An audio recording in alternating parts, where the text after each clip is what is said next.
Benar-benar berita darurat dari Timur Tengah. Uni Emirat Arab akhirnya benar-benar terlibat dalam perang terbuka melawan Iran. Hari ini diketahui bahwa setelah paling parah terkena serangan Iran dalam perang yang dimulai oleh Amerika Serikat dan Israel, Uni Emirat Arab sendiri mulai membombardir Iran. Emirat memiliki angkatan bersenjata modern, sistem intelijen yang canggih, dan pesawat tempur buatan Barat, termasuk Mirage buatan Perancis dan F-16 buatan Amerika.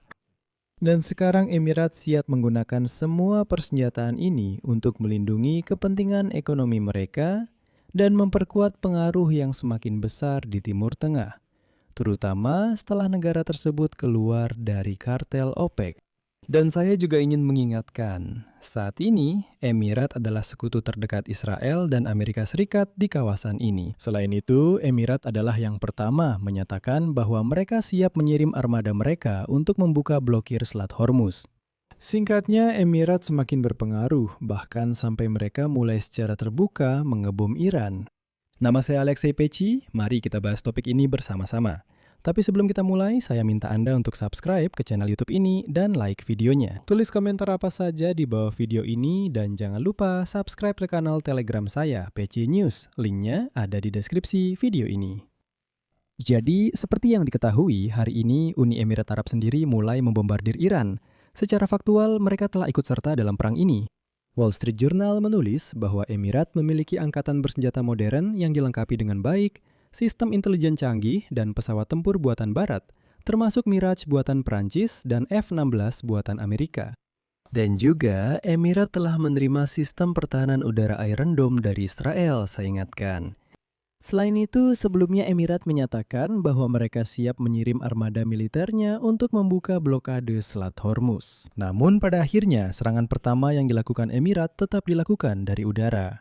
Seperti yang ditulis oleh Wall Street Journal, penghancuran sistem pertahanan udara Iran oleh pasukan Israel dan Amerika secara signifikan menurunkan tingkat risiko bagi Emirat. Di antara serangan yang sebelumnya belum dikonfirmasi secara resmi adalah serangan pada 8 April terhadap kilang minyak di Pulau Lavan, Iran di Teluk Persia.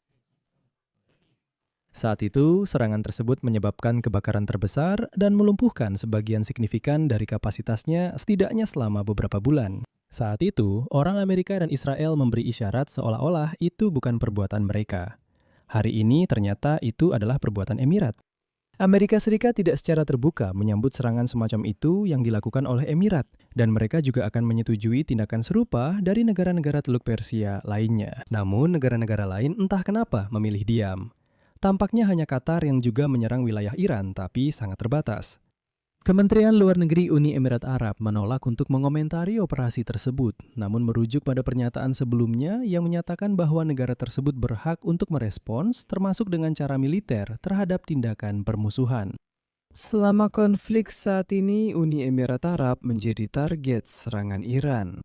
Iran telah menembakkan lebih dari 2.800 roket dan drone ke Emirat, lebih banyak daripada ke negara manapun di kawasan ini, termasuk omong-omong Israel. Dan masuknya negara Arab ke dalam perang melawan Iran adalah peristiwa yang sangat penting. Sekarang Teheran akan semakin berusaha untuk memecah belah antara Emirat dan negara-negara Arab Teluk Persia lainnya yang mencoba menjadi mediator dalam penyelesaian konflik. Namun, Emirat jelas memutuskan untuk menempuh jalannya sendiri dari negara-negara Teluk Persia lainnya. Saya ingatkan sebelumnya, Emirat keluar dari kartel OPEC dan OPEC+. Pada 1 Mei juga menjadi jelas dan diketahui bahwa Abu Dhabi akhirnya memilih jalan kedaulatan penuh dengan menolak pembatasan kolektif. Intinya, konflik di kawasan telah mengancam ekspor melalui Selat Hormuz. Emirat telah menginvestasikan puluhan miliar dolar untuk meningkatkan kapasitas produksi minyak hingga 5 juta barel per hari. Namun mereka tidak bisa memproduksi dalam jumlah sebesar itu, bahkan ketika Selat Hormuz terbuka karena OPEC memberlakukan pembatasannya sendiri. Tetap berada di OPEC dan mematuhi kuota sekarang berarti mereka kehilangan uang. Uang yang sangat dibutuhkan untuk pertahanan dan berfungsinya ekonomi di tengah blokade. Selain itu, di sini juga terjadi perebutan kepemimpinan di kawasan ini. Artinya di Emirat sangat memahami bahwa setelah perang ini berakhir, seseorang harus mengambil posisi sebagai pemimpin. Antara pemimpin Emirat Muhammad bin Zayed dan putra mahkota Arab Saudi Muhammad bin Salman sudah terjadi pertentangan yang sangat kritis. Abu Dhabi, seperti yang mereka nyatakan sendiri, tidak ingin lagi membayar kepemimpinan Arab Saudi di OPEC dengan menahan produksi mereka secara artifisial, sementara Arab Saudi mengejar ambisi mereka sendiri termasuk dalam perang ini. Karena Arab Saudi berhasil mengalihkan ekspor minyak mereka tanpa harus melewati Selat Hormuz. Mereka menyalurkan minyak mereka melalui pipa ke pantai lain di Laut Merah dan dari sana mengekspor minyak ke seluruh dunia. Namun, Emirat tidak bisa melakukan hal seperti itu. Dan pada dasarnya, Emirat memberi isyarat kepada Arab Saudi bahwa jika kita berada dalam satu kartel, jika kita adalah sekutu, mungkin kalian juga bisa membantu kami, misalnya menghadapi Iran. Menanggapi itu, pihak Saudi memberi isyarat bahwa, dengar, kami sudah menyelesaikan masalah kami tidak peduli. Kalian selesaikan masalah kalian sendiri. Di sisi lain, Emirat berusaha untuk berubah dari sekedar pengekspor minyak menjadi pusat keuangan dan logistik global. Kebebasan dari kuota memungkinkan mereka untuk berdagang minyak dengan lebih fleksibel. Minyak digunakan sebagai alat untuk menarik investasi ke dana kekayaan negara mereka. Namun sebelum mereka bisa mewujudkan semua itu, tentu saja mereka harus menyingkirkan ancaman dari Iran. Dan justru Uni Emirat Arab yang selama perang terus-menerus mendesak agar para pemain regional akhirnya melawan Iran. Tapi yang lain hanya diam. Oleh karena itu, Uni Emirat Arab berpihak pada mereka yang tidak diam.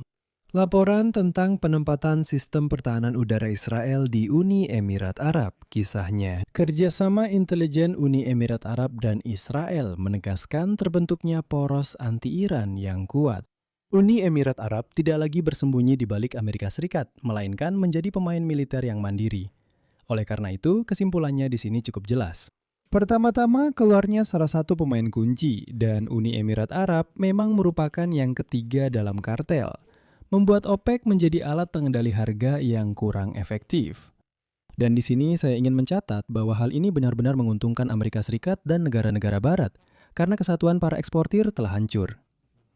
Kedua, alih-alih satu blok monarki Teluk Persia, kita sekarang melihat dua pusat kekuatan. Ini adalah Arab Saudi yang menyeimbangkan antara Amerika Serikat, Tiongkok, dan Rusia. Artinya, mereka berteman dengan semua pihak. Dan yang kedua, pusat kekuatan kedua sekarang adalah Uni Emirat Arab yang memilih aliansi kuat dengan Washington. Dipersatukan oleh Washington dan Israel. Pertanyaan tentang siapa yang lebih didukung oleh Amerika Serikat menurut saya masih terbuka. Tapi selanjutnya akan lebih menarik lagi. Karena setelah fase aktif konflik ini selesai, Uni Emirat Arab yang tidak terikat kewajiban OPEC bisa tiba-tiba membanjiri pasar dengan jutaan barel minyak. Hal ini bisa menjatuhkan harga dan memukul anggaran para eksportir lain, termasuk tentu saja Rusia dan Arab Saudi. Dan omong-omong, langkah seperti itu dari Uni Emirat Arab akan sangat menguntungkan bagi Trump. Dia sendiri mengatakan bahwa setelah perang harga akan turun. Nah, Uni Emirat Arab bisa menyebabkan penurunan harga itu. Jadi sekarang Uni Emirat Arab bukan hanya penonton, tapi juga peserta aktif dalam perang ini. Saya akhiri sampai di sini. Tulis pendapat dan kesimpulan Anda di kolom komentar di bawah episode ini. Jangan lupa subscribe channel ini, tekan lonceng, dan beri like. Dan teman-teman, jika kalian ingin mendukung kerja channel YouTube ini, kalian bisa melakukannya secara finansial. Lewat donasi berapapun, melalui tautan dan detail pembayaran yang ada di deskripsi video ini, atau melalui kode QR di layar Anda. Itu saja dari saya, jaga diri Anda, sampai jumpa, bersambung.